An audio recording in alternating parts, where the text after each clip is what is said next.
outside the target for some time. This development was in line with the bank's inflation forecast, which is more or less unchanged since the previous MPC meeting. The exchange rate has appreciated somewhat since its lows in January in response to a more benign global monetary policy environment, moderating some of the near-term upside risks to inflation. Nevertheless, risks to the inflation outlook remain skewed to the upside. Despite a more favorable global growth environment, the domestic economic growth outlook has deteriorated markedly. There is still no end in sight to the protracted strike in the platinum sector, and the economic and social costs are escalating and are potentially devastating. Both the mining and manufacturing sectors appear to have contracted in the first quarter, with electricity supply constraints adding to the weak outlook. Against this backdrop, monetary policy faces an increasingly challenging scenario.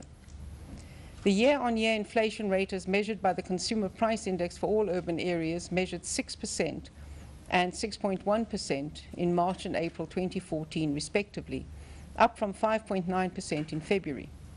Food and non-alcoholic beverage price inflation accelerated significantly, measuring 7% and 7.8% in the past 2 months, compared with a recent low of 3.5% in December.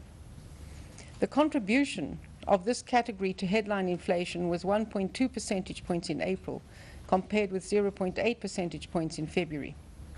The categories of food, housing, utilities, and transport together accounted for 3.7 percentage points of the inflation outcome in April.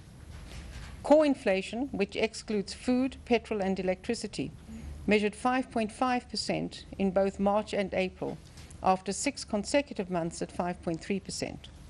Administered price inflation, excluding petrol, continued its gradual decline, measuring 6.5% in April, from 6.7% in March. The headline producer price inflation for final manufactured goods measured 8.2% in March, compared with 7.7% in February, driven mainly by food prices, and is indicative of further upside pressures on CPI inflation in the near term. The bank's forecast of headline inflation changed marginally since the previous meeting.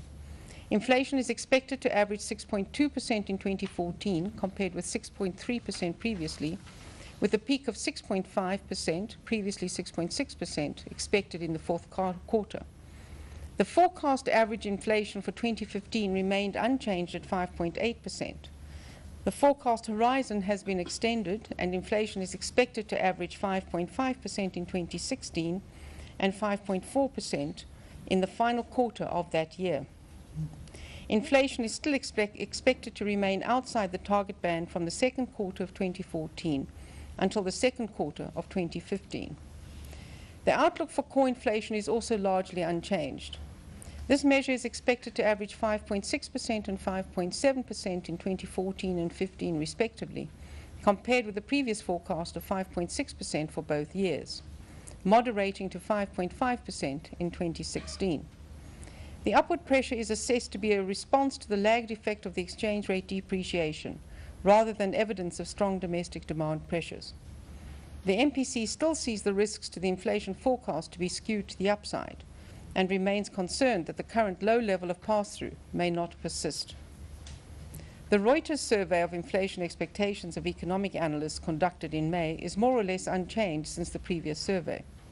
Inflation is expected to average 6.3% in the second quarter and 6.2% in the final 2 quarters of this year, before returning to within the target at an average of 5.8% in the first quarter of 2015.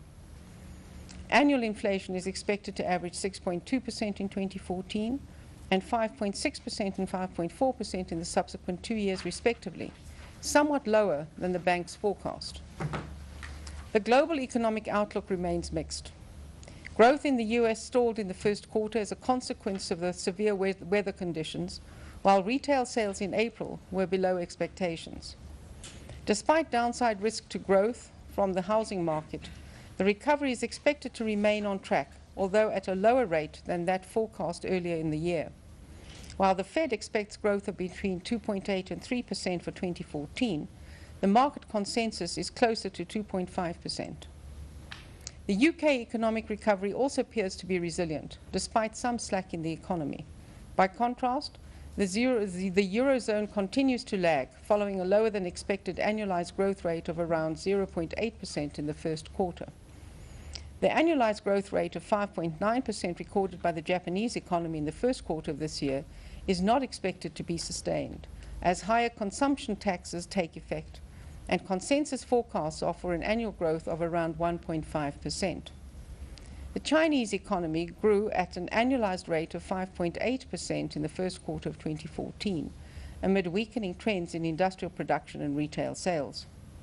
Although an annual growth rate of between 7 and 7.5% is still generally expected, there are concerns that the loss of momentum in the property market and declining credit growth could pose downside risks to growth.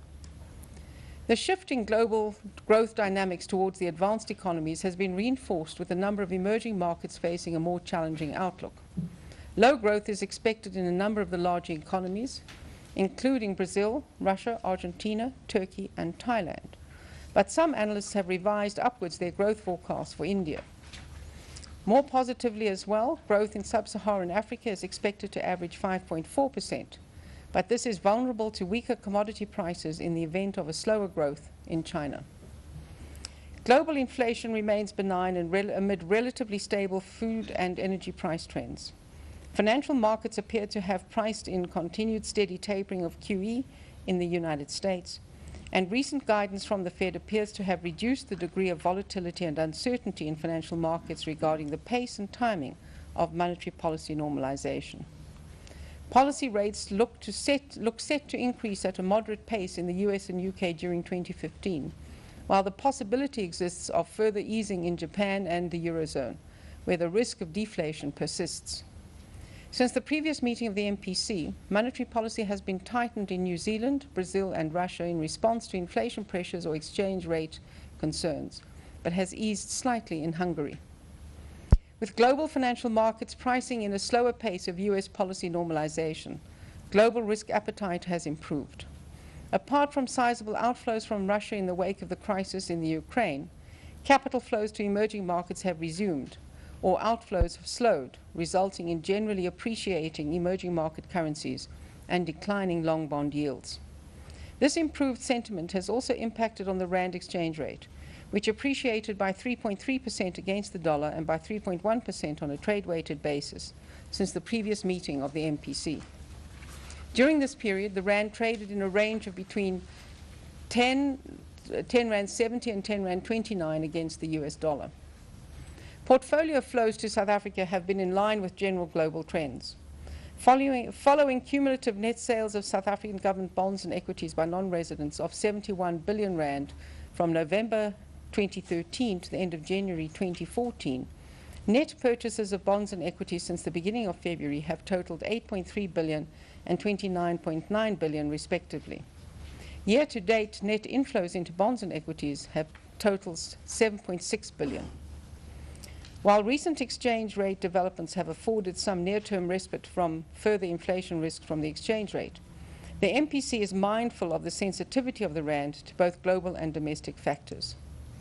The rand is expected to remain vulnerable to changing global perceptions of US monetary policy and associated capital flows. However, while the recent appreciation is more a reflection of changing global risk perceptions rather than a specific reassessment of South African fundamentals, domestic factors have also impacted the rand. The exchange rate is likely to remain sensitive to domestic factors, including developments in the current account of the balance of payments and perceptions of its sustainability. In particular, the ongoing strike in the platinum sector is expected to begin to have a significant negative impact on exports now that inventories are reaching low levels, and a further extension of the strike could impede the required current account adjustment process. The domestic economic growth outlook has deteriorated markedly, with a reversal of a number of the tentative positive signs observed at the beginning of the year. The bank's forecast for economic growth for 2014 has been revised down from 2.6% at the previous meeting to 2.1%, implying a further widening of the negative output gap. The forecast for 2015 remains unchanged at 3.1%, and growth in 2016 is expected to average 3.4%. However, The risks to these forecasts are increasingly to the downside against the renewed possibility of electricity load shedding, among other factors. The bank's leading indicator of economic activity declined marginally in February, and the sustained sideways movement confirms the subdued outlook amid weak business confidence. The RMB-BR Business Confidence Index declined by 2 index points to 41 index points in the first quarter of 2014. The first quarter growth outcome was negatively affected by contractions in both the mining and manufacturing sectors. In the first quarter of 2014, the physical volume of mining production declined by 6.8%, not annualized, when compared with the previous quarter. This decline was not confined to the platinum group metals, with production declining in 7 of the 12 mining subcomponents, and expectations are for this negative trend to continue. The physical volume of manufacturing production declined by 1.6%, again not annualized, in the first quarter of the year. The contraction was also broad-based, and the outlook for the sector remains subdued, as reflected in the marked decline of the Kagiso PMI to 47.4 index points in April. This follows 2 consecutive months when the index was above 50 points. The new sales orders component of the PMI remained well below 50 for the second consecutive month. There appears to be continued underutilization of manufacturing production capacity, particularly with respect to durable goods production. The favorable trend in the real value of building plans passed during the past 2 years has been maintained in keeping with the rising levels of building confidence. The real value of building plans passed increased by 13.6% on the 3-month to 3-month basis in March 2014 and by 5.9% on a year-on-year basis. The unemployment rate remained elevated at 25.2% in the first quarter of 2014 in a declining growth environment. This follows a decline in employment in the first quarter of 2014 of 122,000 jobs, although on a seasonally adjusted basis, the decrease was 32,000. Consumption expenditure by households is expected to remain constrained in the face of continued weakness in credit extension, rising inflation, high consumer indebtedness, as well as the knock-on effects of the mining strike, where the cumulative loss of wages is estimated to have exceeded 8 billion rand. Real retail sales grew by 0.6% on a quarter-to-quarter basis in the first quarter of this year, having declined in March by 1.4% on a month-on-month basis. New vehicle sales declined by 0.7% on a 3-month to 3-month basis in April, and by over 10% on a year-on-year basis, while NAMSA expects new vehicle sales to contract over the year. Although the FNB-BR Consumer Confidence Index improved marginally in the first quarter of 2014, it remained at a low level of -6. Growth in bank credit extension to households continued to moderate, while that to companies has remained relatively robust. The 12-month growth in total loans and advances to the private sector measured 8.2% in March 2014, driven by a 12.7% increase in credit extension to companies, related in part to the awarding of a new round of renewable energy contracts. By contrast, growth in credit extension to households moderated further to 4.8%, as unsecured lending continued its downward trend. Growth over 12 months in general loans to households, mainly made up of unsecured lending, measured 3.5% in March, the lowest rate of growth since 2005. Growth in mortgage advances to households remained below 3%, in line with a relatively subdued volume growth in the housing market. While growth in installment sales and leasing finance recorded an annual growth of 10.1% in March, it is on a declining trend, particularly with respect to households. These trends in credit extension are expected to remain a constraint on consumption expenditure growth. The trend in wage settlements is more or less unchanged. According to Andrew Levy Employment Publications, the overall wage settlement rate in collective bargaining agreements was unchanged from the previous year at 7.9% in the first quarter of 2014. However, the main wage negotiations are yet to be completed, in particular the renegotiation of a new multi-year agreement in the Steel and Engineering Bargaining Council. The outcome of this, as well as the impasse in the platinum sector, could have an important bearing on the general trend of wage settlements. Food prices remain a risk to the inflation outlook, although the risk may have moderated somewhat following the sharp reversal in domestic maize prices in recent weeks. Having reached a peak of almost 3,800 Rand per tonne in March, maize prices declined in May to around 2,000 Rand per tonne, and an 8% decline over the year.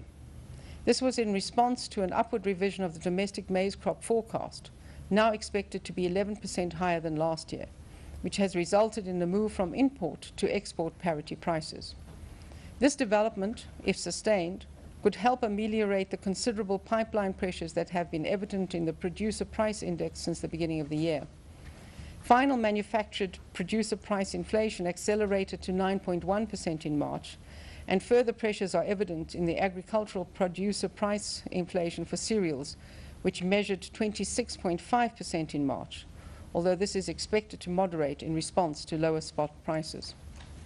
The international oil price has remained within the range of $105 to $111 for some time. The domestic price of petrol has benefited from the stronger trend in the exchange rate over the past weeks. In May, the price of 95-octane petrol declined by 15 cents per litre, following a 7 cents per litre increase in April, and, should current trends continue, a further reduction can be expected in June. The MPC continues to face the difficult dilemma of dealing with upside risks to inflation and a deteriorating domestic economic growth outlook. Although the breach of the upper end of the inflation target band was in line with the bank's forecast, the risks to the forecast remain to the upside. The policy dilemma is increased by the fact that inflation is seen to be driven primarily by supply-side factors, while demand conditions in the economy remain subdued. Although the immediate pressures from the exchange rate are lower than was the case early in the year, the exchange rate remains a significant source of upside risk to the forecast. The respite from the stronger exchange rate could be temporary and respond quickly to changes in both domestic and external conditions. Although the pass-through from the exchange rate to inflation is still relatively low, there are indications of some acceleration. In addition, food prices are expected to add further upside impetus to inflation in the near term, but this risk may have moderated to some extent given the sharp decline in the maize prices and the low global food inflation. As indicated earlier, the bank's economic growth forecast for 2014 has been revised down significantly to 2.1%, and the first quarter growth outcome is anticipated to be the lowest quarterly growth rate since the recession in 2009. Although growth in the second quarter is expected to improve somewhat, the risks to the 2014 growth forecast are strongly on the downside, with developments in the mining sector an ongoing cause for concern. The demand side of the economy is also weakening. Household consumption expenditure growth continues to moderate amid slower credit extension to households, high levels of consumer debt levels and moderate job growth. However, the weak state of the economy cannot be resolved through monetary policy actions alone. The committee continues to hold the view that we are in a rising interest rate cycle, and interest rates will have to be normalized in due course. We embarked on this process with our first move in January 2014. At this stage, the pace and timing of normalization in the advanced economies appears to have been pushed out further and may be more moderate than previously believed. We are also aware that this can change very quickly. Accordingly, the committee decided to keep the repurchase rate unchanged at 5.5% per annum at this stage. Future actions will be data dependent and determined by developments in the inflation outlook and inflation expectations. Inflation is currently at uncomfortable levels, and a marked deterioration in the outlook may require action that we will not hesitate to take. The MPC reiterates that a rising interest rate cycle does not mean that rates will be raised at each meeting or by the same amount each time. Thank you. I'm happy to take any questions that you may have, and MPC members are, as always, I hope, ready to respond.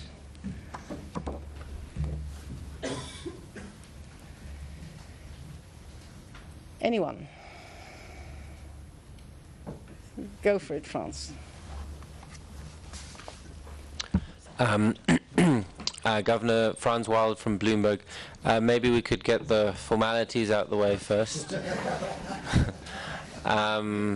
It was not a unanimous decision. It was a decision of 5 members wanted to hold and 2 members wanted to raise. A slightly different question. Obviously, we've just had elections and new cabinet's about to be announced. Given your rather gloomy outlook on the economy, what would be your tips to the incoming finance minister? My tips will wait for the ears of the finance minister. I would say let the process unfold as it is designed to. On Sunday, I'm assuming, according to all reports, we'll know who the entire cabinet is. And I think it's in that context that I'm quite sure there would be an interaction between the bank and the appropriate ministries or the people responsible. And we look forward to that. But I certainly would not want to give them tips at this point in time. Yes. Afternoon.